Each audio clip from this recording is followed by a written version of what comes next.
So yeah, people ask me give a clinical case illustration of something remarkable, and in 38 years, I'd say almost every client has been remarkable. So to pick one out of the bunch, my older sister has given me permission to speak about her. So it goes way back to when I was still a student at college.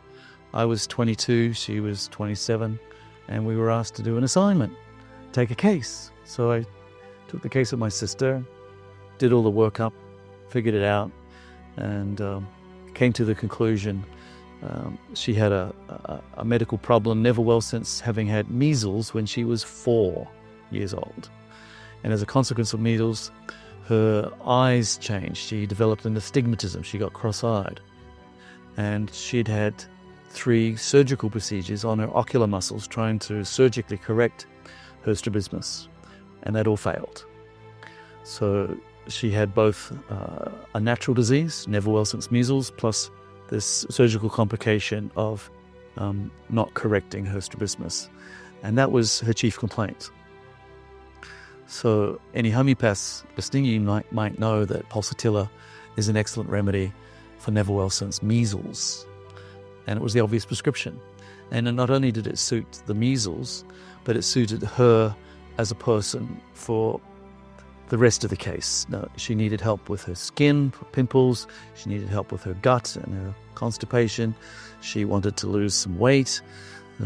She wanted to be a bit more bon vivant. She was a bit of an introvert. And her wish came true. All of these things changed. Her skin cleared up. She lost some weight. Her gut function improved. And she became quite the celebrity, including the fact that she no longer needed to wear glasses. Her eyes corrected. 3 times each eye blew up and recovered, blew up and recovered, blew up and recovered, undoing the surgery to correct the natural disease of how measles had compromised her vision and how the surgeons had further compromised her ocular muscles. Pulsatilla undid all of that and corrected the original problem. Now, the first time her eyes flared up, we thought we had a medical emergency. We rushed off to the Sydney Eye Hospital, and they said, no, there's nothing wrong. And we've wondered, why is this happening? By the second time, we figured it out. It's the direction of cure. You're going back to old unresolved problems and resolving them properly, including undoing surgical interference on the original disease. So by the third time, we were quite laissez-faire about, it's your eyes again. We're fixing up and undoing the sutures that were left in your eyes, in your ocular muscles, by the surgeons that you'd had in these procedures. So she never needed spectacles ever again. She was a school teacher, and the students used to say, Miss Berryman, your eyes are going crooked. Are you really angry? And she said, yes, I'm very angry. That's why it was the only time there would ever be anything vaguely like a problem, an issue, and it would be transitory for a moment only. So when Miss Berryman went cross-eyed, you better watch out. She's on your tail. She's angry at you. But if you know Chinese medicine, you know that the orifice of the eyes are a reflection of your liver and gallbladder energy, and the emotion related to those is that of anger. So it wasn't surprising then when she get angry, her eyes would be perturbed a little for a moment. Then she'd go back on. So we went to a family gathering, a wedding shortly after her treatment, and no one recognized her. Who's that? Who's that?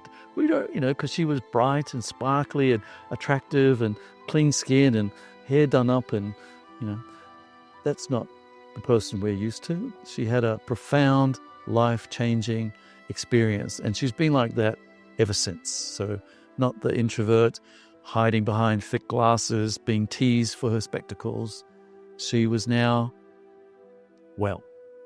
And so I consider that to be remarkable. And still now, all these years later, she says, Peter, I'm the best client you've ever had. That was life-changing for me to go from how I used to be to how I am now, and how that's persisted.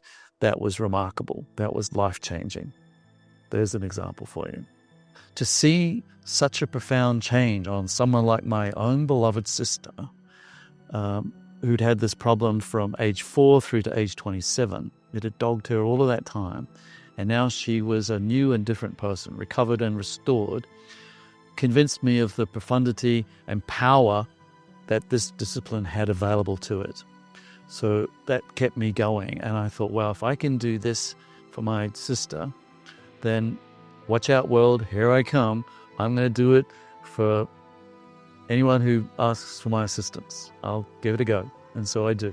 And I do regular miracles every day. That's what my clients say. And that's given me that sort of street cred that I know what I'm doing and I can deliver. And I'm very thankful for having had that long clientele for all these years. And they put up with me, I put up with them, and we have a happy journey together.